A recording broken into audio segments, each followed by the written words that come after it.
नमस्कार दोस्तों। Law of one यानी एक का कानून, या कह लीजिए एक का ज्ञान, या कह लीजिए एक के तरीके, यह उसका 14वां सत्र है जो कि जनवरी 1981 को रिकॉर्ड किया गया था।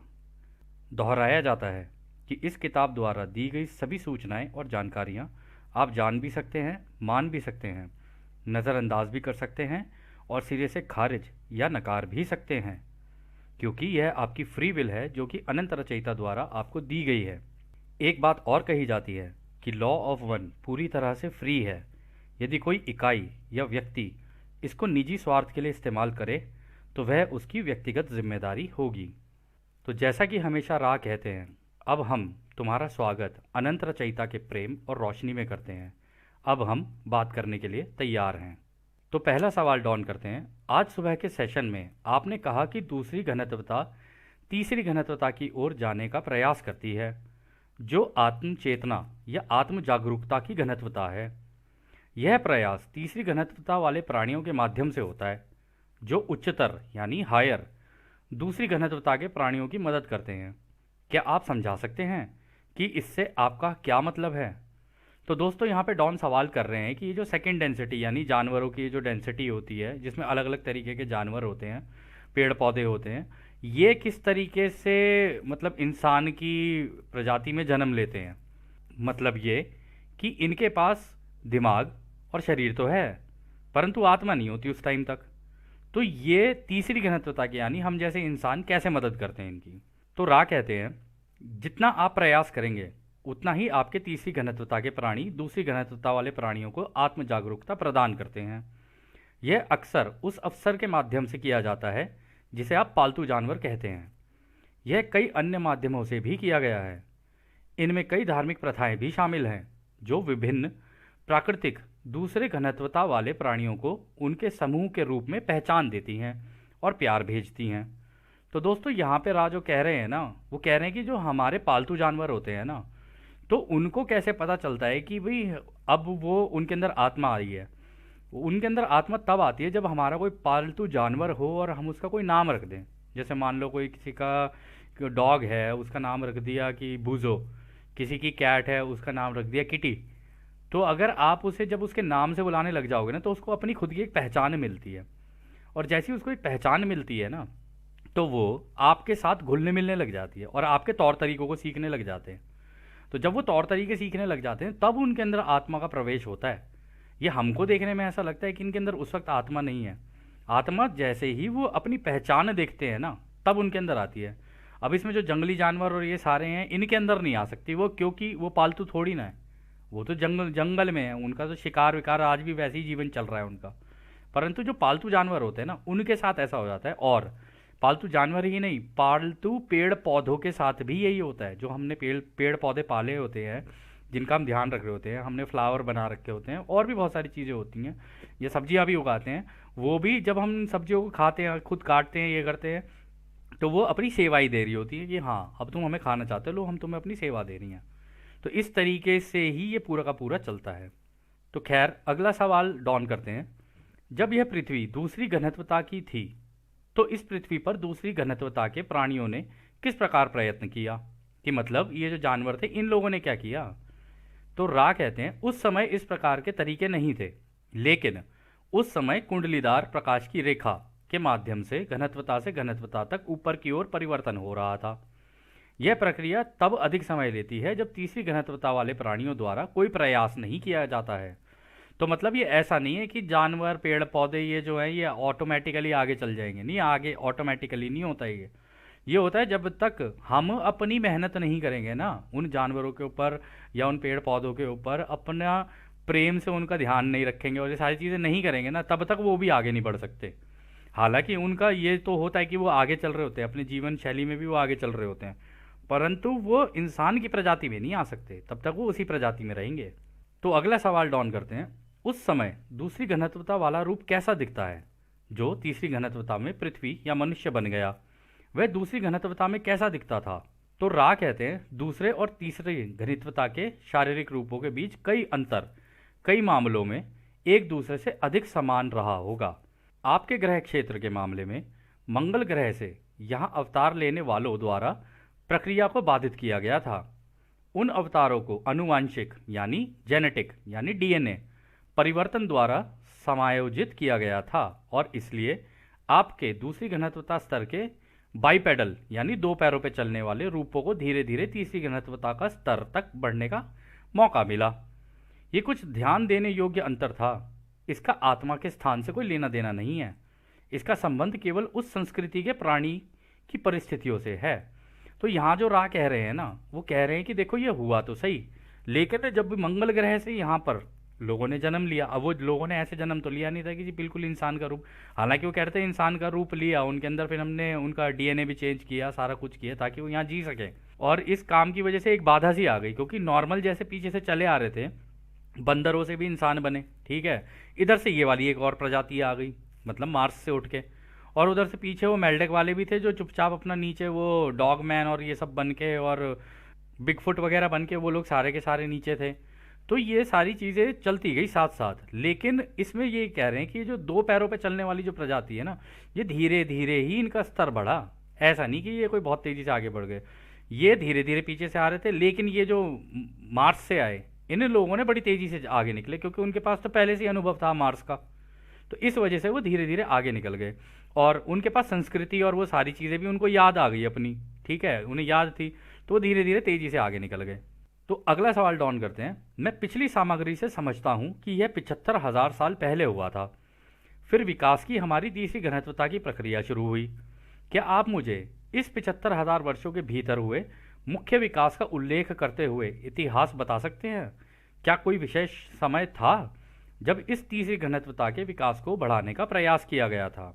तो रा कहते हैं, आपके लोगों की मदद करने का प्रयास 75,000 साल पहले हुआ था।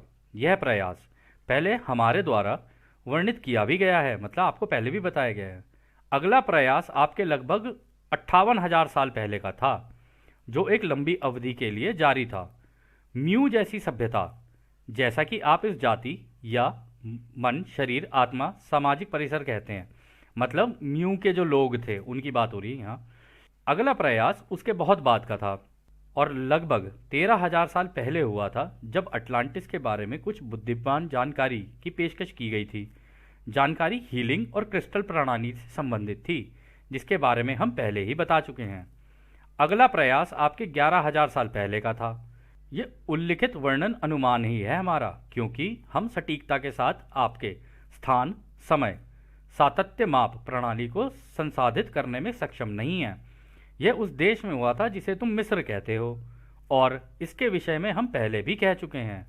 वही प्राणी जो हमारे साथ आए थे लगभग 3500 साल बाद दक्षिणी अमेरिका के लोगों को एक बार फिर से सहायता करने का प्रयास करने के लिए लौट आए।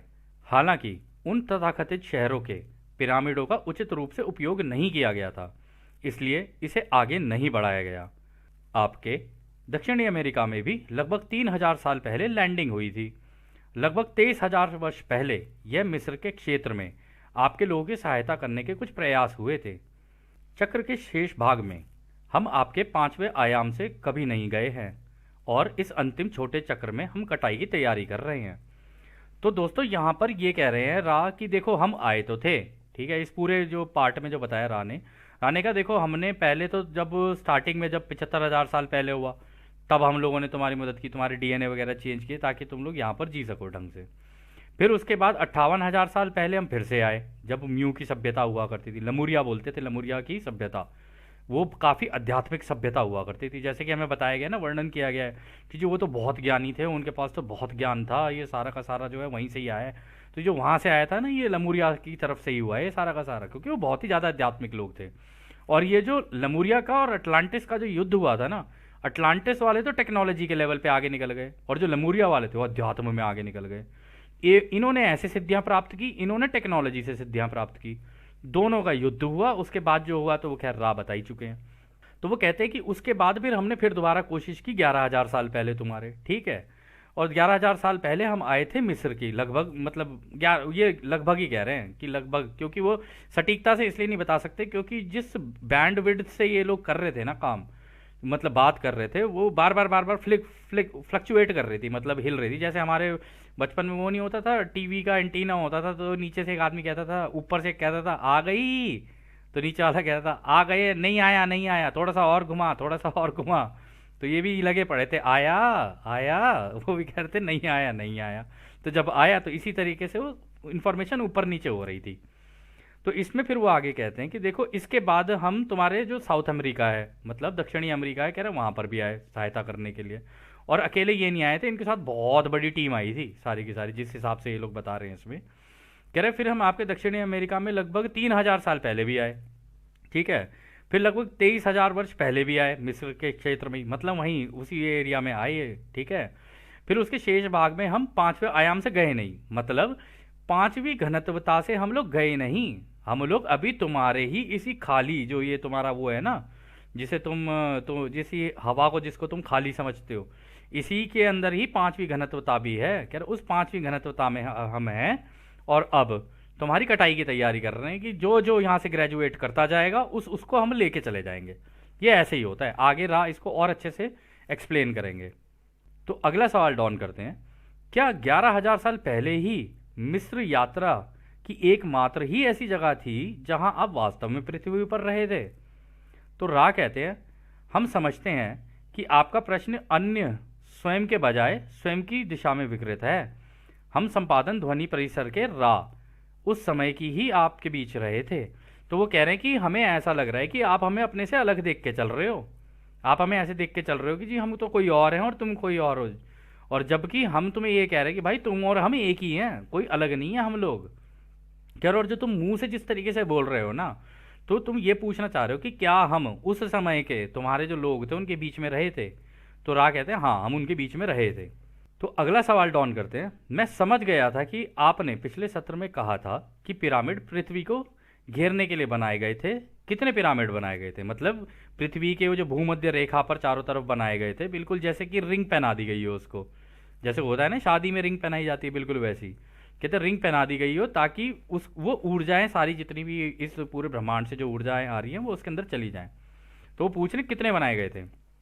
तो रा कहते हैं, आपके सामाजिक परिसरों के बीच अतिरिक्त उपचार और आरंभिक कार्य के लिए 6 संतुलन पिरामिड और 52 अन्य बनाए गए हैं। तो कह रहे कि देख 6 तो हमने मेजर बनाए थे, ठीक है, जो हम लोगों ने मिस्र में बनाए। कह रहे फिर उसके बाद 52 और बनाए। दोस्तों ये हर जगह पर बने हुए हैं, आप देखोगे ना कई कई देशों के अंदर बने हुए आपको मिल जाएंगे, लेकिन आप चेक करोगे ना ये बने सारे भूमध्य रेखा पर ही हैं। यदि आप चेक करेंगे तो हम लोगों की टीम ने जब स्टार्टिंग में 8 साल पहले जब हम लोग कर रहे थे तो हम लोगों ने चेक किया था, तो हमें पता चला हाँ ये सारे के सारे इसी भूमध्य रेखा पर ही बने हुए हैं। लेकिन फिर भी यदि आप जानना चाहें तो आप जान सकते हैं। तो अगला सवाल डॉन करते हैं, संतुलन बैलेंसिंग पिरामिड क्या होता है? तो रा कहते हैं, पृथ्वी के कई बल्क क्षेत्रों को उनके ज्यामितीय यानी ज्योमेट्रिक रूप से सटीक प्रिसाइज नेटवर्क में कल्पना करिए। मतलब हम लोगों ने जैसे ज्योमेट्री होती है ना कि भाई एक पिरामिड बनेगा तो ऐसी बनेगा, इस जगह पे बनेगा, मतलब आप अपने घर के अंदर भी जैसे हम लोग रखते हैं भाई ये चीज़ यहाँ रखी जाएगी तो यहीं रखी जाएगी। अब ऐसा तो है नहीं जो जो तकिया सोफे पे रखना है उसको आप बेड पे रख दोगे, वो तो नहीं कर सकते ना। या ऐसे नहीं कर सकते कि चलो जी आज मेरी बिल्ली जो है वो नीचे है, इसको अपना तकिया बना लेते हैं और इसके ऊपर सो जाते हैं, ये तो नहीं करते ना। तो जिस चीज़ की जगह जो होती है वो वहीं पर ही की जाती है। तो आगे वो कहते हैं, चुंबकीय रूप से निर्धारित बिंदुओं से ऊर्जा पृथ्वी के विमानों प्लेन्स में प्रवाहित होती है। एक के नियम की समझ में बढ़ती विचार रूपी प्रकृतियों के कारण स्वयं ग्रह में असंतुलन की संभावना देखी गई। संतुलन पिरामिड संरचनाओं को क्रिस्टल के साथ चार्ज किया गया था, जो विद्युत चुंबकीय ऊर्जा के विभिन्न ज्यामितीय केंद्रों में प्रवाहित होने वाली ऊर्जा बलों से उपयुक्त संतुलन को आकर्षित करता था, जो ग्रहों के गोले को घेरता था और आकार देता था।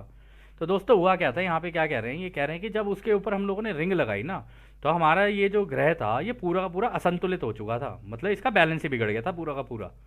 जिस तरीके से इसके ऊपर चीज़ें चल रही थी उस टाइम पे, होगी इस तरीके की प्रजातियां या जो कि आपस में ही लड़ रही हों, वो खैर वो तो राह बता देंगे आगे, आपस में एक दूसरे से गाली गलौच और लड़ रही हों, तो उससे संतुलन बिगड़ गया ग्रह का। और जब संतुलन बिगड़ा ग्रह का, तब ये आए इन्होंने कहा भी पहले तो इस ग्रह को संतुलित करो, वरना ये जो कर रहे हैं कलाकार ये तो खुद तो मरेंगे मरेंगे, ग्रह भी साथ जाएगा इनके। तो इस वजह से उन्होंने इस तरीके से लगाया कि चारों तरफ से इलेक्ट्रोमैग्नेटिक फील्ड इनके अंदर एंटर करें और इसके प्लेन्स में यानी चारों तरफ फैल जाएं, इसके पूरे पूरे के पूरे इसका जो कहते हैं ना एनवायरनमेंट, उसमें फैल जाएं पूरे के पूरे। और जब वो फैले तब जाके उन ऊर्जाओं ने इस ग्रह को संतुलित किया। तो अगला सवाल डॉन करते हैं। मैं सारांश बताता हूँ, आप मुझे बताएं कि क्या मैं सही हूँ। पिछले 75,000 वर्षों में आपकी ये सभी यात्राएं पृथ्वी के लोगों को एक के ज्ञान की समझ देने के उद्देश्य से थीं और इस तरह उन्हें चौथे, पांचवें, छठे घनत्वता के माध्यम से ऊपर की ओर बढ़ने में मदद करती हैं। यह पृथ्वी के लिए आपकी सेवा थी। पिरामिडों का उपयोग अपने तरीके से एक का ज्ञान देने में किया जाता था। हालांकि संतुलन पिरामिड, मुझे पूरा यकीन नहीं है, क्या मैं अभी तक सही हूँ। तो रा कहते हैं, आपकी भाषा द्वारा अनुमत सटीकता की सीमा तक ये सही है। मतलब जो आपकी भाषा में जितना आपको अलाव है ना बोलना, मतलब जितने आप शब्दों का चयन कर सकते हो उसके हिसाब से तो ठीक ही है ये। तो अगला सवाल डॉन करते हैं, क्या संतुलन पिरामिड के कारण पृथ्वी ने अपनी धुरी नहीं बदली। तो रा कहते हैं, यह प्रश्न स्पष्ट नहीं है, कृपया पुनः बताएं, मतलब दोबारा पूछें। तो रा कहते हैं, क्या संतुलन का अर्थ उस व्यक्ति के संतुलन से है जो पिरामिड में शुरुआत करता था, या यह अंतरिक्ष में अपनी धुरी पर पृथ्वी के भौतिक संतुलन की संदर्भित करता है। मतलब डॉन ये कह रहे हैं यहाँ पर कि क्या ये जो व्यक्ति पिरामिड के अंदर काम करता था, जो कि ध्यान अवस्था में जाता था और फिर ये सारी ऊर्जाओं को अपने अंदर से ले जाके जिसके अंदर हीलिंग करनी होती थी उसकी करता था, या ऐसा हो गया था कि जिस ऑर्बिट पे, याद होगा दोस्तों आपको, हमारी बात हुई थी कि जैसे मान लो अगर ये धरती अपने ऑर्बिट पे घूम रही है, कहीं ऐसा तो नहीं था कि अपना ऑर्बिट छोड़ के ही बाहर निकल जाती। कह रहे कहीं ऐसा तो नहीं था कि कुछ ऐसा हो गया था कि ये इतनी दिक्कत हो गई थी कि जी अपने ऑर्बिट को ही छोड़ दे और बाहर निकल जाए इससे। तो रा कहते हैं, व्यक्तिगत दिशा के लिए संतुलन पिरामिड का उपयोग किया गया था। हालांकि इन पिरामिडों को पृथ्वी पर ऊर्जा के जाल के संतुलन के लिए भी डिजाइन किया गया था। अन्य पिरामिडों को ठीक से पृथ्वी के उपचार के लिए नहीं, बल्कि मन, शरीर और आत्मा परिसर के उपचार के लिए रखा गया है। हमारे ध्यान में आया है कि आपके घनत्वता में समय से पहले बुढ़ापा आ रहा है। हम पृथ्वी पर तीसरी घनत्वता के प्राणियों को एक अवतार या जन्म में अधिक समय अंतरिक्ष सातत्य देने में सहायक करने का प्रयास कर रहे थे, ताकि प्रेम को सीखने सिखाने का एक पूर्ण अवसर मिल सके, जो कि एक के ज्ञान की मूल विकृति है। तो यहाँ पर दोस्तों डॉन ये कह रहे हैं कि मतलब राय ये कह रहे हैं कि देखो हमने दो तीन चीज़ें की। एक तो हम लोगों ने संतुलन वाले, मतलब जो गीज़ा के 3 पिरामिड है ना, वो इसलिए बनाए थे ताकि संतुलन में रहिए, ठीक है। बाकी के जितने भी बने वो सारे इसलिए बनाए थे कि वहाँ पे आत्मा, दिमाग और शरीर की हीलिंग होती थी, मतलब उपचार होता था इसका, या कह लो इलाज होता था। कह रहे लेकिन उस वक्त पे कुछ ऐसा हो रहा था कि तुम्हारे लोगों की जो जिंदगियां थी ना वो बिल्कुल ही कम चली गई थी। मतलब इतनी लंबी लंबी जिंदगियां नहीं हुआ करती थी। लोग कहते हैं ना कि हमारे जी पहले के लोग तो 100-100 साल, 200-200 साल जीते थे। हाँ वो जीते थे, लेकिन वो लेमुरिया के टाइम पे और अटलांटिस के टाइम पे था। बाद में आते आते इनकी जिंदगियां ही कम होनी शुरू हो गई, क्योंकि इनके कर्म ही ऐसे हो गए। जैसे जैसे इंसान का कर्म होता चला जाएगा वैसे वैसे उसकी ज़िंदगी भी कम होती चली जाएगी। राह इसमें आगे बता देंगे कि उसकी ज़िंदगी पहले अगर हम सोचें भाई पहले 100 साल के थे, फिर धीरे धीरे 80 हुई, 80 से 70 हो गई, अब 60 हो गई, कोई कोई तो बेचारा 50 40 भी नहीं क्रॉस कर पा रहा है आज की डेट में। बिल्कुल ऑलमोस्ट इसी तरीके की सिचुएशन हो गई थी। तो कह रहे थे कि हमने आके जो इसका जब संतुलन बनाया ना, हमने इसलिए बनाया कि उनकी ये ज़िंदगी जो है ना थोड़ी बढ़ाई जा सके, ताकि ये जो एक का ज्ञान है ना इसका इस्तेमाल करके ये शांतिपूर्वक आगे अपनी जिंदगियों में निकल सकें और इस एक के ज्ञान को सीख कर धीरे धीरे और आगे निकलें। तो अगला सवाल डॉन करते हैं, मैं यह स्टेटमेंट दूंगा यानी वक्तव्य दूंगा, अगर मैं सही हूं तो आप मुझे बता सकते हैं।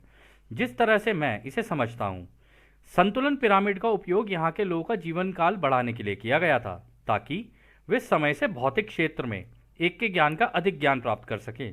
क्या यह सही है? तो डॉन कह रहे हैं कि भाई अच्छा, अब मेरे को जो समझ में आया है, मेरे को ये लग रहा है कि आप ये कहना चाह रहे हैं कि ये जो संतुलन पिरामिड का उपयोग इसलिए किया गया था ताकि इनकी थोड़ी सी उम्र बढ़ जाए। अगर उम्र बढ़ेगी तो इनके पास वक्त ज़्यादा रहेगा, वक्त रहेगा तो हम इनको ये एक का ज्ञान दे सकते हैं। एक का ज्ञान दे के ये धीरे धीरे प्रैक्टिस करते करते, मेडिटेशन सीखते सीखते और अलग अलग तरीके सीखते सीखते आगे निकलें। और आप दोस्तों ये भी एक वास्तविकता ही है, क्योंकि हमने खुद भी देखा हुआ है, ठीक है ना। हम भी काफ़ी घूमे, हम लोगों ने काफ़ी मंक्स देखे, काफ़ी गुरुज देखे जो मेडिटेशन करते करते अपनी ज़िंदगियाँ ही बढ़ा ली उन लोगों ने। मतलब एक आम इंसान से ज़्यादा ज़िंदगी है उनकी। क्योंकि वो इस एक के ज्ञान का ही इस्तेमाल कर रहे होते हैं और मेडिटेशन करते करते करते करते अपनी लाइफ स्टाइल ही उनका ऐसा होता है कि वो लाइफ ही बढ़ा लेते हैं अपनी, इस तरीके से कर जाते हैं वो। लेकिन हम रोज़मर्रा की ज़िंदगियों में फंसे होते हैं, जी पैसा कमा, ये कर वो कर, अरे बिल्ली भाग गई, ये हो गया वो हो गया, इस चक्कर में हमारी सारी ज़िंदगी की ऐसी तैसी हो जाती है। लेकिन ये लोग जो होते हैं ये बड़े अच्छे तरीके से, जैसे होना चाहिए ना तरीका, उसी तरीके से आगे निकले, मतलब होते हैं। तो रा कहते हैं यह सही है, हालांकि संतुलन पिरामिड अधिक थे और विशेष रूप से उपरोक्त उद्देश्य और हीलर का सीखने सिखाने का और उन्हें चार्ज करने और इन प्रक्रियाओं को सक्षम करने के लिए उपयोग किए गए थे। तो मतलब वो कह रहे हैं कि ये जो संतुलन वाले पिरामिड थे ना, ये हमने ज़्यादा बनाए हैं। दोस्तों यहाँ पे हम करेक्ट करेंगे अपने आप को, वो गीज़ा के 3 पिरामिड नहीं थे जिससे संतुलन था, ये बाकी जितने भी लगे हैं ना वो सारे संतुलन के लिए लगाए गए बाकियों में। लेकिन इनमें हीलिंग भी चलती थी, दोनों चीज़ें साइमल्टेनियसली चल रही थी, मतलब साथ साथ, कहीं पे हीलिंग भी चल रही है, कहीं पे कुछ और चल रहा है, कहीं पे मेडिटेशन सिखाई जा रही है, कहीं पे कुछ हो रहा है। इस तरीके से पूरा का पूरा काम हुआ। तो अगला सवाल डॉन करते हैं। जॉर्ज वैन टेसल ने हमारे पश्चिमी रेगिस्तान में एक मशीन बनाई जिसे इंटीग्रेट्रॉन कहा जाता है। क्या यह मशीन जीवन काल बढ़ाने के उद्देश्य के लिए ही काम करेगी? तो रा कहते हैं मशीन अधूरी है और उपयुक्त उद्देश्य के लिए काम नहीं करेगी। तो दोस्तों ये जो जॉर्ज वैन टेसल था ना, इसका भी कुछ सोचना ऐसे ही था कि कुछ ऐसा बनाऊं कि जिससे लोगों की जिंदगियां बढ़ जाएं, ठीक है, इस तरीके के काम करने के लिए। क्योंकि ये भी एक घुमक्कड़ कह लो, वॉन्डरर ही था जो आया था दूसरों की सेवा के लिए, कि भाई मैं दूसरों को पहले ये सारी चीज़ें इनके लिए कर दूं ताकि इन लोगों के फ़ायदा हो जाए, इसी तरीके की। और ये जो घुमक्कड़ होते हैं ना, इनकी सोच कुछ होती इसी तरीके के लिए, दूसरों के लिए काम करना ज़्यादा पसंद करते हैं ये, अपने लिए नहीं। इनको आप ज़्यादातर देखोगे ना तो ये आपको मिलेंगे इस तरीके के कि हाँ यार अच्छा अपना तो देख लेंगे यार, पहले दूसरों का देखा जाए। तो अगला सवाल डॉन करते हैं, जॉर्ज को इसे बनाने में जानकारी किसने दी? तो रा कहते हैं 2 संपर्क ऐसे थे जिन्होंने जॉर्ज को यह जानकारी दी। एक तो कन्फेडरेशन का था, यानी हमारे महासंघ का, दूसरा ओरियन समूह का था। महासंघ को जॉर्ज के दिमागी परिसर में परिवर्तन के कारण गैर संपर्क के प्रति विकृति मिली। इस प्रकार ओरियन समूह ने इस उपकरण का प्रयोग किया। जॉर्ज हालांकि भ्रमित था, दिल से दूसरों की सेवा के लिए समर्पित, मन शरीर आत्मा से था। इसलिए सबसे बुरा जो किया जा सकता था वह यह था इस स्रोत को बदनाम करना। तो दोस्तों जो भी दूसरों की सेवा के रास्ते में मिलता है ना, उसके साथ ज़्यादातर जो ओरियन समूह का जो काम होता है ना, वो ये होता है कि इसको बदनाम कर दो बस किसी तरीके से। ये इनकी बेस्ट स्ट्रैटेजी होती है कि इसको बदनाम कर दो, बदनाम कर दो, बदनाम कर दो। अब जनता तो जाएगी नहीं सर्च करने के लिए कि जी ये सच है झूठ है, जो दिख रहा है जी वही सही है, जबकि ये पता नहीं कि जी माया जाल है। तो ये ओरियन समूह ऐसे ही करता है सबके साथ, जब उनको लगता है कि भाई अगर इसने ये काम कर दिया तो इनके भले का हो जाएगा। हालांकि यहाँ पे रा का ये भी कहना है कि दे तो रहे थे, महासंघ के लोग दे रहे थे, टेलीपैथी के द्वारा उसके दिमाग में डाल भी रहे थे, परंतु वो कंफ्यूज था। जो व्यक्ति कंफ्यूज होता है ना, ओरियन के लिए सबसे आसान होता है उसको टारगेट करना, परंतु जो एक दिशा में निकल चुका है ना उसको नहीं कर सकता वो। और जो ध्यान करता हो, ये सारी चीज़ें करता हो, उसको तो वैसे ही नहीं कर सकता वो। लेकिन जो कन्फ्यूजन में होगा ना, वो उसका प्राइम टारगेट बन जाता है फिर। तो अगला सवाल डॉन करते हैं, क्या इस ग्रह के लोगों को इस समय इस मशीन के पूरा होने पर कोई मदद मिलेगी? तो रा कहते हैं अभी फसल काटने का समय है। इस समय दीर्घायु की दिशा में विकृति को ठीक करने की दिशा में प्रयास करने का कोई कारण नहीं है, बल्कि व्यक्तियों को स्वयं के दिल की तलाश करने के लिए प्रोत्साहित करना है। एक कारक जो प्रत्येक मन शरीर आत्मा परिसर की कटाई का निर्धारण करेगा वह है जो वायलेट रे ऊर्जा क्षेत्र में स्पष्ट रूप से निवास करेगा। तो मतलब दोस्तों यहाँ पे जो वो कह रहे हैं, वो ये कह रहे हैं कि देखो भाई अब कटाई का समय आ गया है कि कौन कौन सतयुग में जाएगा, कौन कौन नहीं जाएगा, ठीक है, या कौन कौन दोबारा अब रिपीट करेगा अपनी घनत्वता को। और आगे जाके बता देंगे कि ये जो अपनी घनत्वता रिपीट करते हैं 25,000 साल के लिए अब दोबारा करेंगे सारे के सारे। क्योंकि भाई क्लास में फेल हो गए आप पढ़ने के लिए आए थे, आपने पढ़ाई नहीं की, जब आपने नहीं की तो जो हो गए क्लास में फेल। अब करो, तो अब क्लास में ऐसा तो है नहीं बीच में कोई शुरू करेगा, अब शुरुआत से ही कर पूरी क्लास, यही हो जाता है फिर यहाँ पे। तो वो कह रहे हैं कि ये समय नहीं है कि अब हम लोगों के मतलब लंबे जीवन के लिए आके मशीनें बनाना शुरू करें और इनको दें, बल्कि अब तो ये लोगों के ऊपर है, खुद के ऊपर, हर प्रत्येक व्यक्ति का अपने अपने ऊपर है कि अपने दिलों में झांकना शुरू कर दे और दूसरों को भी प्रोत्साहित करे कि भाई प्यार से कर ले, वरना देख ले नहीं मिलेगा तेरे को ये। इस तरीके से एक दूसरे को प्रोत्साहित करना पड़ेगा तुम लोगों को, अगर कटाई करवानी है अपनी तो। और वो कह रहे हैं कि ये चीज़ तब निर्धारण होगी जब तुम्हारा वॉयलेट रे यानी क्राउन चक्र जो सर के ऊपर होता है, कह रहे उसमें जब ये क्लियर हो जाएगा कि हाँ ये है कटाई के लायक, इसने दूसरों की सेवा का रास्ता चुना है, ये है कटाई के लायक, तो अभी आगे राह बता देंगे कि कटाई के लिए भाई कौन किस दिशा में जाएगा, वो सारा कुछ अभी क्लियर करेंगे। तो खैर दोस्तों, ये सत्र भी काफ़ी लंबा हो सकता है, तो इसलिए इस सत्र को भी अभी हम यहीं रोकते हैं। और जैसा कि राह हमेशा कहते हैं, अब हम आपको अनंत रचयिता के प्रेम और रोशनी, उसकी शक्ति और उसकी शांति में छोड़कर चलते हैं। आदने हमारे दोस्तों, आदने वसु। धन्यवाद।